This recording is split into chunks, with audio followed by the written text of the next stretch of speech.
Welcome to In Business with Almanac North. I'm Ken Bueller. We're at Duluth Lawn and Sport here in the city of Duluth, and we're talking about winter tourism. Obviously, this brand new Ski-Doo snowmobile is a large part of winter tourism, but it's just a part. How much is tourism worth in our country, in our area? Well, the Duluth Chamber of Commerce says tourism in the economy of Duluth represents $780 million a year. Up on the Iron Range, they did a study by UMD a few years ago to find out in 2024, tourism on Minnesota's glorious Iron Range was 11% of the GDP, gross domestic product, in that area, and employed 2,900 people. Now, in Michigan's Upper Peninsula around Ironwood, where downhill skiing is king in the winter, there it's $100 million a year, according to the Chamber, and employs just over 3,000 people. Scenic Byways did a study a couple of years ago about tourism on the North Shore of Lake Superior and found out for Lake County alone, it represented $41 million. Now, those are some pretty big and important numbers, but how much of that is winter tourism? How much of that is shoulder season? And isn't the summer the big season? Well, the answer is different depending upon where you are. And that's what we're going to talk about. How much of tourism is winter related? Here we are in the great Northland, and of course snow and winter, all a part of skiing, cross-country skiing, snowmobiling, ice fishing, or just being outdoors in the winter and camp. All these are contributors, but it's just a part of what makes up tourism in the winter. Well, you've got the gas to get here. You've got hotels. You've got restaurants. And by the way, if you got one of these, more gas. So what is the percentage of the business that is tourism-oriented that has to do with winter? And we've got great guests this evening that are going to talk about that for us. All this will be discussed this evening, and we'll ask them some very interesting questions about what constitutes winter tourism and how important is it. And you know, I'm going to get some very good answers, and hopefully you're going to enjoy the program this evening, because at the very end, we're going to come back to Ski-Doos. Let's get on with the show.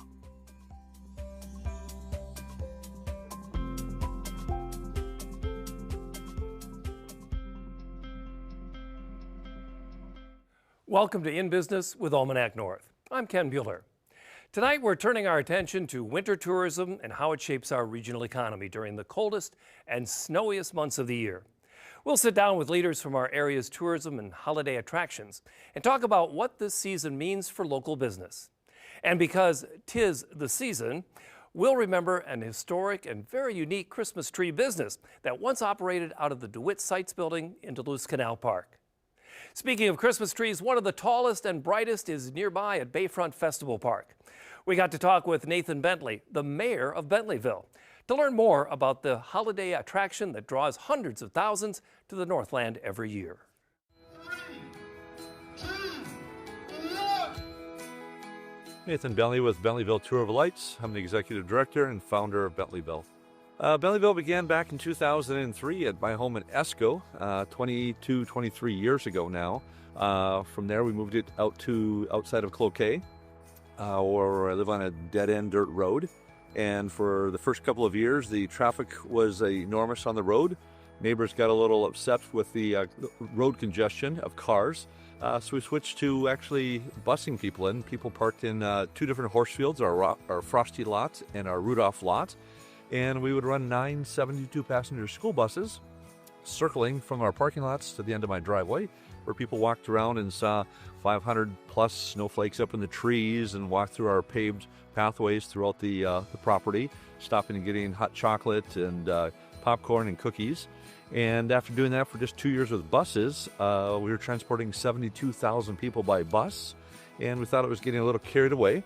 So we took the year off in 2008, and during that time, Mayor of Duluth at that time was Mayor Don Ness, and he invited me to his office to discuss bringing my light show here to Bayfront Park. So I met with him and looked out his fourth floor window at City Hall and took the chance and said we'd come down to Bayfront Park. And we spent the next year planning and getting ready to make the big move into a 22-acre park. And in December of 2009, the lights came on here at Bayfront Park, and we've been here now the last 17 years. Bentleyville is a 501c3 nonprofit organization, simply meaning that all of our donations and all the income that we bring into the organization go right back into the organization. There's not dividends or anything that's paid out, and donations made to Bentleyville are also tax deductible. Our infrastructure is made up of our executive board of directors that meets monthly, making the higher, bigger decisions. Then we have an operations committee that meets monthly, usually the first 4 or 5 months of the year, to decide what displays we're going to put on the grounds, what new things need to happen, repairs to certain things. And then moving into the fall, the population of Duluth and the surrounding area, the volunteers come out and help us build Bentleyville with our core group of Redcoats, which is made up of about 35 of our key people that help all the volunteers build Bentleyville. Then once we open up, the community comes out again and needs 60 people here every single night to be fully operational, along with our core group, and to put on an event that hosts 350,000 people each year over the approximately 38 to 40 nights we're open each year. Coming to Bayfront Park, and due to the magnitude of the size of the event, it was necessary to be a nonprofit organization in order to get funding from certain places that literally only will donate to nonprofits. And for me, it was always free at my home, wanting to keep the event free here, and being a nonprofit allowed us to do various different funding measures to raise the money to keep it free for everybody. So you can come to Bentleyville with no money, to bring $1 or $2, put in our donation boxes to help us keep the lights on and keep things fresh and new here. And that's our main reason for having it being a 501c3 nonprofit organization. Well, Bayfront Park, with our arrangement with the City of Duluth, is one of the things is to allow us to use Bayfront at no charge. Bentleyville, through research and statistics, generates $24 million in economical impact for the City of Duluth, filling hotel rooms, filling the restaurants, filling other attractions in the area, as well as people shopping, getting gasoline, and all those sorts of things. So it's a $24 million economical impact over the 38 to 40 nights that we're open each year. Every penny that is taken into Bentleyville goes right back into Bentleyville. Over $250,000 of our budget is just buying new displays and rope lighting every year. There's so many expenditures that go on behind the scenes that people don't realize, from insurances and rental of equipment and paint and 2x4s and screws and zip ties and cookies. Santa Claus gives out every year 30,000 winter hats at Bentleyville at a cost of over $2 a piece, plus a bag of cookies. The simple quick math is over $60,000 just giving out to children winter hats and the cookies from there. Another nearly $100,000 in cookies, chocolate, popcorn, oil, marshmallows, and all the different things that we give out here for free. So every penny that's taken in goes right back into the event. We try to purchase as much locally right here as in Duluth area. Services as well as goods that we need to purchase. We generally try to put things out for bid on larger purchases to ensure that we're getting our value for our money. So we do what we can here right here in Duluth. Bentleyville sees guests right around the range of 300,000 people each year. So people are coming to Duluth not just to see the lights, but they're visiting other attractions in Duluth, whether it's Spirit Mountain or Glen Sheen, the aquarium, coming to Duluth to have conventions at the deck, and then making Bentleyville their evening entertainment. So we really try to be a partner with all the different attractions in the area so that we're embracing the whole tourism here right here in Duluth and making hopefully a good impact on the community. This is In Business with Almanac North. Thank you for watching. Joining us now to talk about the impact of winter tourism on our local economy is Lori Huber from Lights in the Pines in Grand Rapids. And Jennifer Hansen is Marketing Director for Spirit Mountain right here in Duluth. I'd also like to say we had a guest signed up from Visit Duluth, our city's designated marketing organization, but they were forced to cancel due to illness, and we'll try to reschedule their visit at a later date. Welcome and thank you for joining us. We'll start with you, Lori, in Grand Rapids. And we just had Nathan Bentley's tour of Lights in Canal Park. What is Lights in the Pine? Lights in the Pines is the largest drive-through light extravaganza in northern Minnesota. It was created to generate revenue to improve the fairgrounds so that we would be able to continue to have the fairgrounds. We use volunteers to run our Lights in the Pines, and we give back to the volunteer groups that help us on the nights that we're open. Now, this is a little different than Bentleyville. This is a drive-through event, right? Correct. It is a drive-through. So we have nursing homes and group homes that bring their buses through. We charge $10 for a car or a truck. We don't charge by the person. Small buses and like 12 passenger vans, we charge $25. And then after you drive through the acreage of the fairgrounds with all the lights, you culminate at the North Pole Junction, which is a kind of like a fantasy land that's created by a very artistic in-house artist, Peggy Hagen Jones, Who does that? That must be a fun way to ride and end that trip. Yeah. I'm wondering, Lori, does Santa Claus show up? You don't have to answer that. Go ahead. Yes, Santa Claus is there every night that we're there, so. We mentioned that a representative from Visit Duluth was unable to join us, and we hope they're feeling better. I need to mention that some of the statistics on tourism this year from Explore Minnesota are troubling, depending upon where your business is located. Numbers related to this past week from all the past years show that in Minnesota, tourism is a $14.7 billion industry. Now that's an increase of $600,000 over the previous year. Hennepin County, which was up $500,000, captures 37% of the tourism revenue in all of Minnesota. Counties in our region were reported in this study as flat or up just slightly. St. Louis County took home 4.4% of the state's tourism business. By the way, Carleton County was the big winner up here with a 4% increase in their tourism economy. More recent data comes from a study done by the Federal Reserve Bank of Minneapolis in partnership with Hospitality Minnesota. Through August of this year compared to 2023, the Hospitality Business Survey showed a decline in customer traffic, revenue, and most noticeably in profits. Businesses complained about higher wages and prices. 60% of respondents in the tourism industry cited tariffs as the leading cause of higher prices.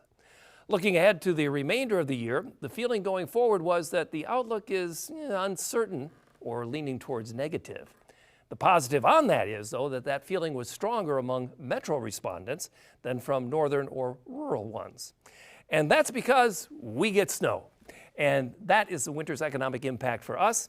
And of course, one of the industries that enjoys that most of anybody is power sports. So we spoke with Pete Gassert of Duluth Lawn and Sport to hear how the winter season impacts his business. Hi, my name is Pete Gassert. I'm one of the owners of Duluth Lawn and Sport. We specialize in winter tourism and snowmobiling.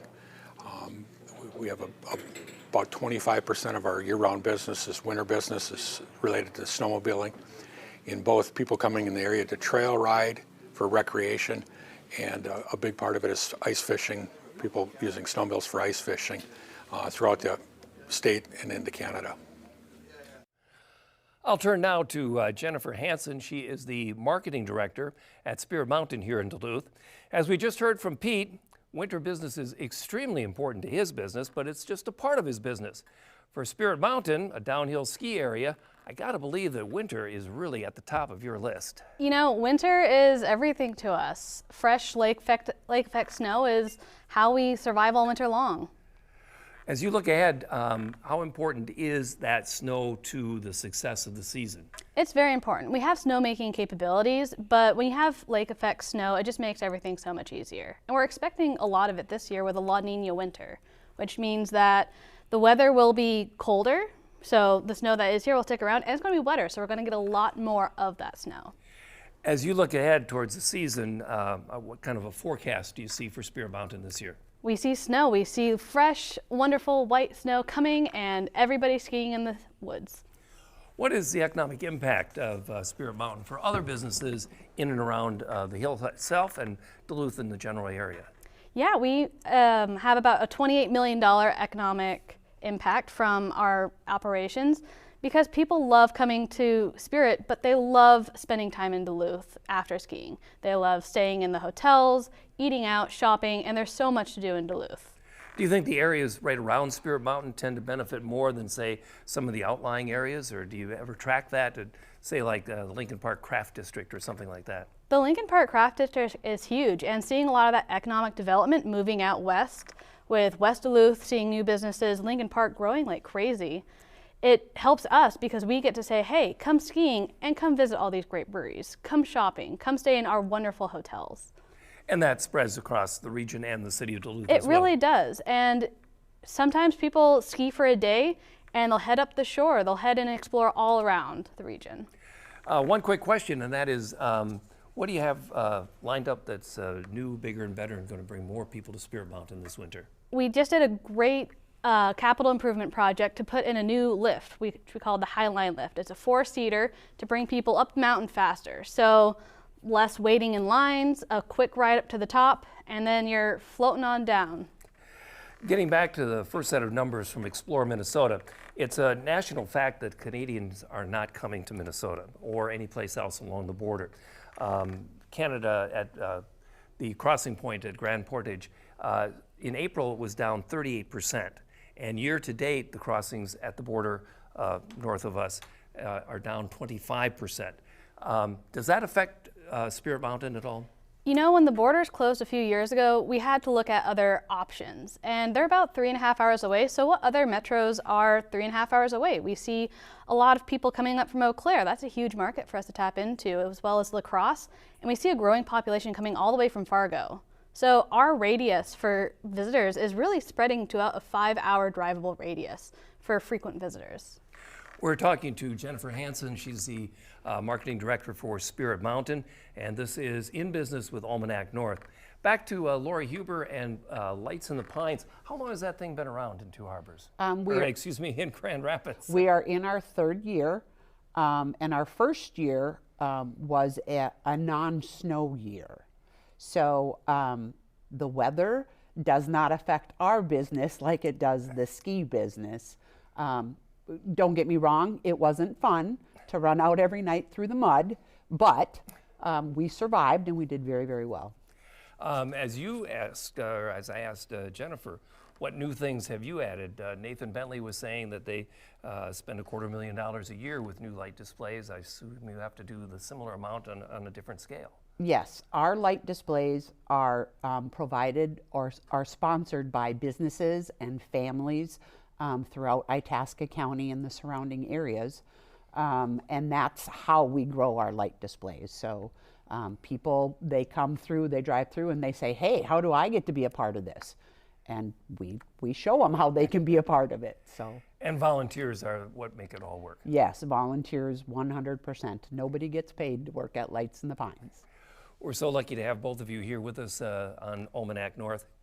But I want to talk a little bit about just the snow and the business of winter and how that contributes to your business. And Jennifer, how closely do you watch the weather forecast between now and opening day? Oh, I check it hourly. I am always on it. In order to make snow, which is important for our snowpack, the humidity needs to be right. The temperatures need to be right.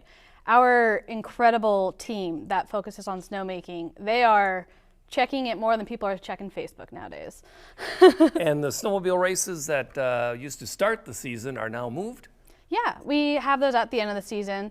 Just keeping that snow fresh for the skiers, and snowmobiles can churn it all up and have a great spring party every year. That really does attract a lot of people, and that's a kind of a different crowd than the downhill skiing crowd. Yeah, it is. But it's really fun to bring different people in and show them all the great amenities that Spirit has to offer and that Duluth has to offer. Lori, how closely this time of year do you watch the weather forecast to make sure that you don't have another year like you started out with 3 years ago? We hope for snow because it's a great backdrop for the very brilliant LED lights. But you know what? We'll struggle through if we have to. We're hoping that Mother Nature is going to cooperate and help us make a very beautiful, bright and shiny holiday season. Spirit Mountain has the ability, of course, to make snow, so they've got that going for them. And Jennifer, one last question. When do you expect to start the snow cannons on the hill? The snow cannons are running, and so we are building a nice base, and we're hoping to be open soon. Open to be open soon for Thanksgiving, you think? Not for Thanksgiving, but shortly after. Well, very good. Thank you, Jennifer Hansen, the Executive Marketing Director for Spirit Mountain. Thank you very much for being with us this evening. And Lori Huber, thank you for driving in from Grand Rapids.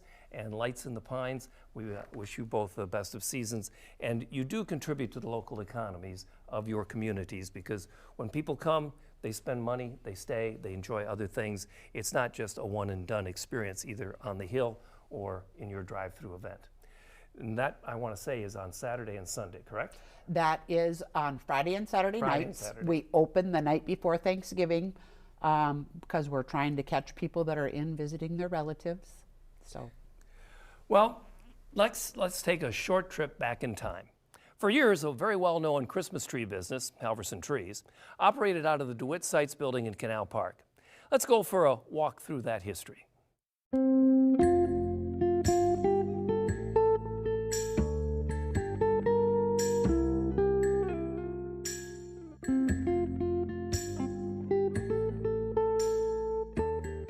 This is In Business with Almanac North.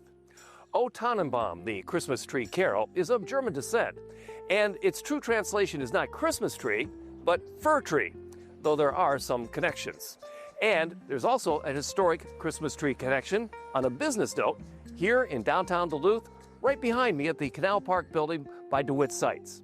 Roy Halverson left a regular job to become a woodsman in 1929. In January of 1944, he bought 330,000 acres of land populated by large stands of black spruce. There were many parts of this story, but logging this vast remote area had always proved difficult, which is why the tall timber still stood. So in making money, the idea was not to try to get out the entire tree, but what if you only wanted the very perfectly shaped tip top of the tree, which was easier to transport? And maybe it would make the perfect tabletop Christmas tree for the holidays, much smaller than the whole tree. That's what Halverson's idea was, and downtown, in Canal Park, in this building behind me, that's where his business took off. The showroom is right up front on Canal Street. Let's go in and take a look. This three-story brick building was added to the nearby DeWitt Sites furniture factory in 1954. The walkway over the alley now connects the two parts of the building, which required a ramp because, well, the floors didn't quite line up. The treetops were harvested in late autumn and trucked here to the Halverson processing plant at Canal Park. This was back when the area was more industrial than touristy. After being treated with a fire-retardant silver paint, the trees were flocked with artificial snow. Using cellulose fiber, rayon lint, glue, and watercolors, the workers made the trees look like they were covered with white snow. But why stop at white? This was the 1950s after all, and the fashion sense of the day was described as mid-century modern, or to put it another way, tacky. That's why your Halverson miniature Christmas tree could come to you in any color, silver, gold, and even hot pink. Much of the space in the building was cold storage where the trees would sit until they were boxed and shipped coast to coast and to several foreign countries. They became a standard Yuletide tradition in many households, and Halverson sold over 1.5 million miniature Christmas trees every year. The last Christmas for Halverson's mini trees was 1975, because by then Roy and his family had moved on to a new business opportunity that started quite by accident in 1959. Because Roy was now growing and harvesting more trees, he purchased large forest-conquering machines from a Canadian manufacturer. That company was branching out and making smaller machines that they thought could be used in the forest industry. By mistake, though, they shipped one of these smaller machines to Roy. He kept it in the corner of the warehouse. But then one day his son Tom took it home, cleaned it up, and took it out for a winter drive across the Duluth Country Club. And had so much fun, he convinced his dad that these motorized sleds were better suited for recreation than forestry work like timber cruising. Halverson distributed Ski-Doo snowmobiles all over the Midwest. Roy Halverson left us in 1949 at the age of 91. He left behind a Christmas tree business memory for us to share with you on In Business with Almanac North.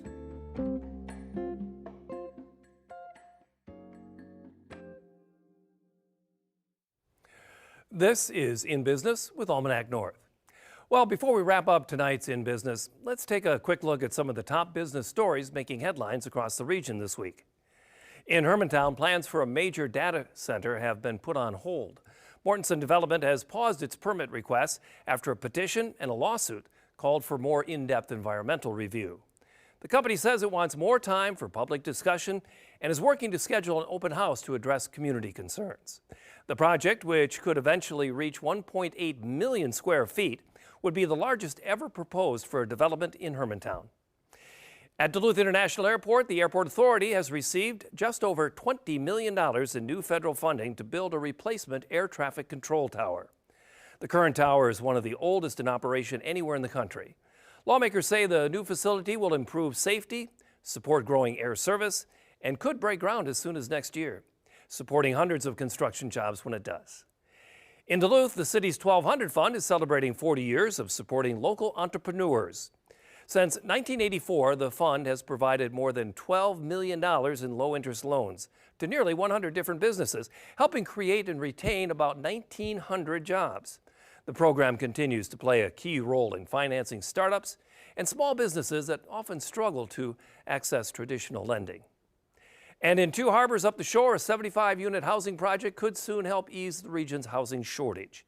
Vision Incorporated has committed $15 million to build the North Shore Flats, with support from state and local partners, the city, school, and county. They'll now consider tax abatements from those government agencies that developers say are critical to keeping rents affordable. Leaders call the project a major step in helping workers, seniors, and families find affordable housing in the fast-growing community. I'm Ken Bueller. Thank you for watching this week's In Business with Almanac North. If you missed any parts of tonight's show, you can always watch it on pbsnorth.org or listen on Monday at 5:30 on the North 103.3. Thanks again for watching, and until next time, let's take care of each other.